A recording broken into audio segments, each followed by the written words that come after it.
攻击不过如此。这恨天刀法，极道药拳。看好了，什么？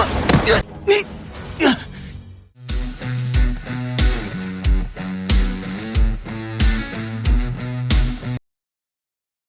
Halo guys, selamat datang di channel Alur Cerita Film.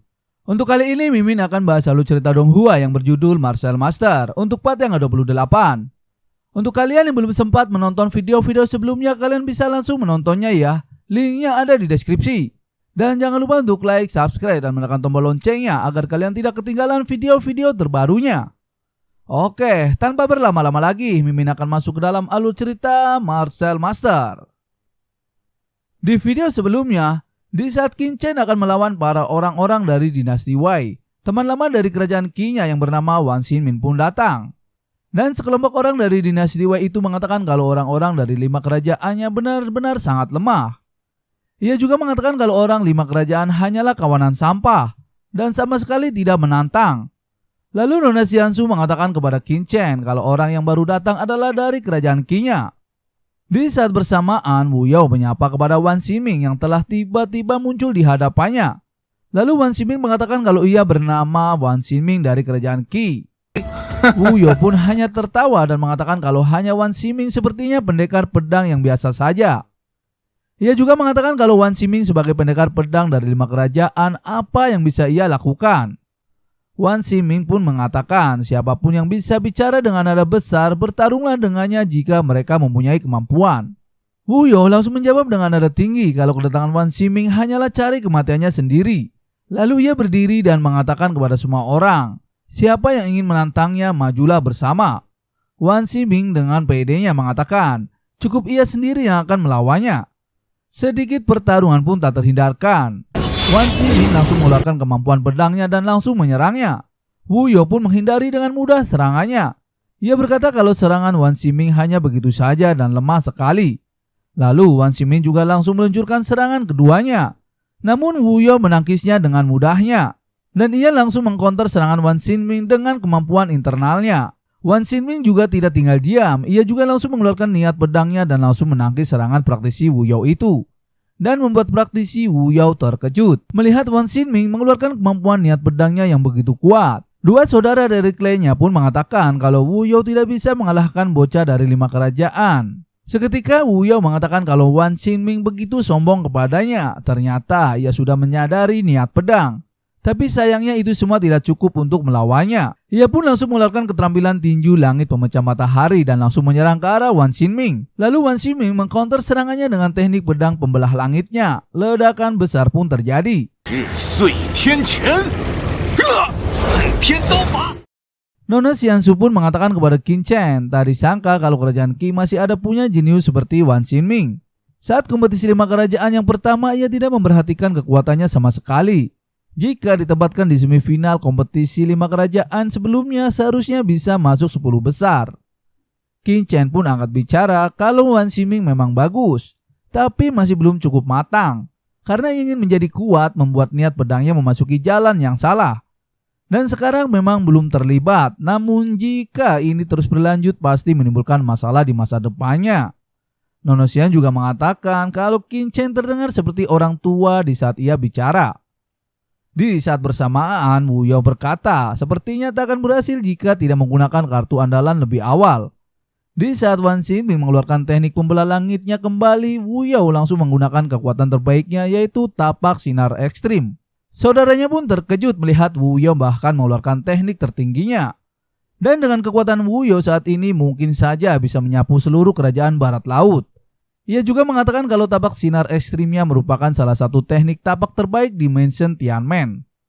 Tingkatannya lebih tinggi dari level mistik, bahkan jika mencari di seluruh 5 kerajaan, takutnya tidak ada yang menemukan tapak yang lebih kuat dari tapak sinar ekstrim tersebut.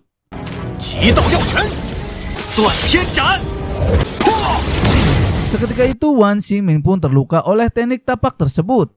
Di saat Wu Yao akan menyerangnya kembali, Qin Chen langsung menyerangnya dengan kekuatan pedangnya dan membuat Wu Yao semakin marah. Orang-orang di sana pun tahu kalau orang yang menyerang ke arah Wu Yao adalah Qin Chen dari kerajaan Qi. Mereka pun semua terkejut karena Qin Chen adalah orang yang membunuh jenius Nian Wuji dari faksi Guxian. Ia juga terkejut melihat wanita yang ada di sebelahnya, yaitu Nona Xiansu dari sekte Liangtian. Dan ia mendengar kalau Nona Xiansu memahami niat pedang beberapa tahun yang lalu. Tidak heran kalau ia bisa mengeluarkan pedang yang begitu kuat. Seketika itu Wan Xinmin pun berterima kasih kepada Qin Chen. Lalu Nona Xian mengatakan kalau semua orang sepertinya salah paham.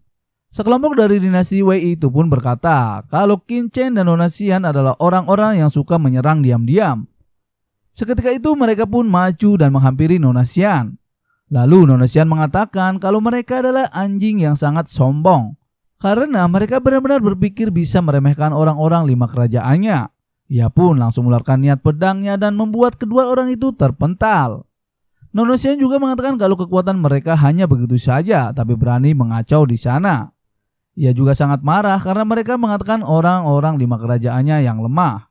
Ia berkata kalau mereka bisa menyerangnya maka mereka menang. Kedua orang dari dinasti Wei itu pun sangat marah dan langsung menyerang secara bersamaan ke arah Nona Xian.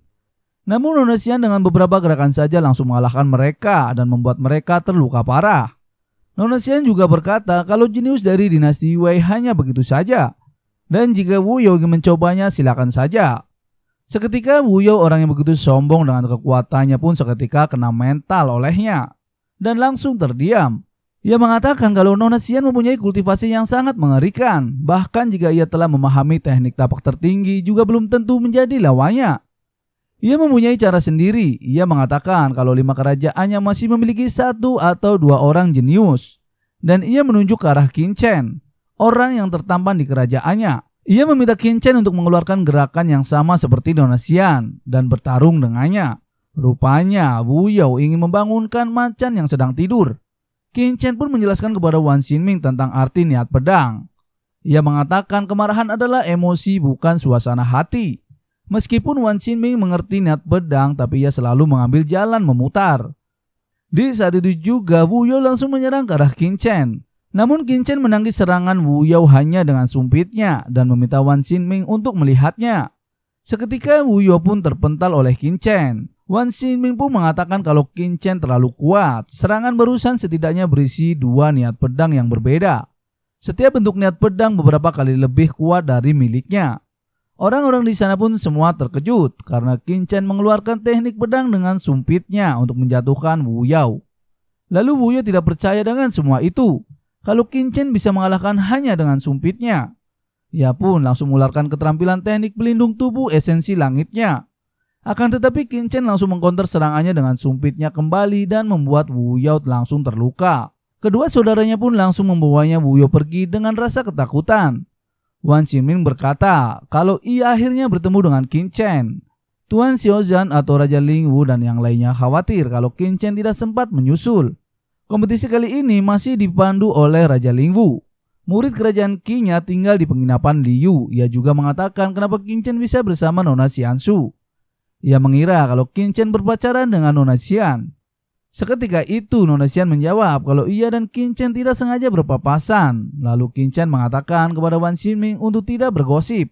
Dan Qin Chen juga berkata apakah Wan Xinmin sudah memperhatikan niat pedang yang ia gunakan barusan. Wan Xinmin pun berterima kasih kepada Qin Chen karena dengan semua itu ia bisa mengerti tentang niat pedang yang begitu cepat. Juga takkan melakukan terobosan. Seketika Nona Xian terkejut dengan perkataan Wan Xinmin. Kalau Qin Chen lah yang mengajari niat pedangnya. Qin Chen menjelaskan kepada Wan Xinmin kalau ia berlatih cukup keras dan berbakat. Tapi karena latar belakangnya membuat merasa marah dan kemarahan pada ketidakadilan langit dan bumi. Menghancurkan belenggu kemarahan ini mendorong Wan Xinmin menjadi maju. Keinginan untuk menembus dunia membuatnya punya kemauan yang tinggi. Tapi walaupun hanya sebuah emosi, itu dapat mendorongnya maju. Tapi di baliknya ada kekosongan yang berujung, tidak akan pernah menjadi sumber kekuatannya. Nona Xian tahu kalau inti niat pedang adalah mengubah suasana hati menjadi teknik pedang. Kemudian berubah menjadi pemahaman sendiri mengenai teknik pedang tersebut. Lalu niat pedang juga sama, ia heran siapa sebenarnya Qin Chen ini. Di sisi lain dari depan gerbang kota Nandu kuno, Li Kunyun dan para tetua dari sekte Liuxian sedang menunggu senior besarnya yaitu Hua Tiandu. Sesampainya di sana, senior Hua Tiandu pun disambut hangat oleh mereka. Lalu senior Hua Tiandu mengatakan sebenarnya apa yang ada di kota Nandu ini. Pasang surut yang ada di kota Xuanzhou-nya memang sangat ajaib seperti yang dikatakan pesan tetuanya. Setelah menerima pesan, ia sedang berlatih di altar peri Jinyang sekte. Karena jarak sektenya sangat jauh dengan 5 kerajaan dan membutuhkan banyak waktu untuk datang ke sana. Tetuanya pun berkata kalau di 5 kerajaan khususnya di ibu kota Nandu, ia menemukan peninggalan ibu kota Nandu dan jauh lebih menakjubkan dari yang ia kira.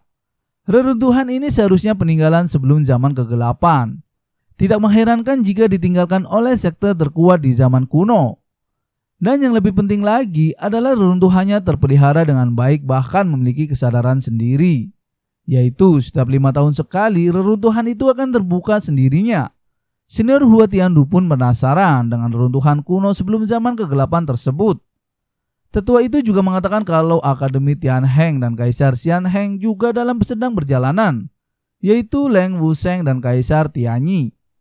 Senior Hua Tiandu pun tahu kalau reruntuhan kuno ibu kota Nandu ini tidak sederhana yang ia kira.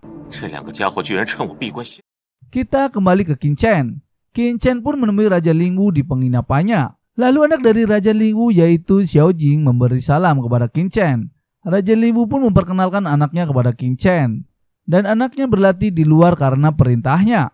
Dan sekarang ia adalah jenius pertama dari generasinya sebelumnya. Qin Chen pun bertanya kepada Raja Lingwu, apakah sekarang kerajaan Qi-nya memiliki seorang jenius tingkat mistik? Lalu Raja Lingwu menjelaskan sebelumnya kerajaan Qi-nya selalu asal mengumpulkannya, tidak bersiap dengan matang dan menyebabkan kerugian, sehingga para murid jenius dapat berpartisipasi dalam penyucian kolam roh darah, hanya untuk mempersiapkan kerajaan Qi di kompetisi berikutnya, juga mendapatkan seorang jenius sejati. Dan sekarang sepertinya rencananya berjalan dengan cukup bagus.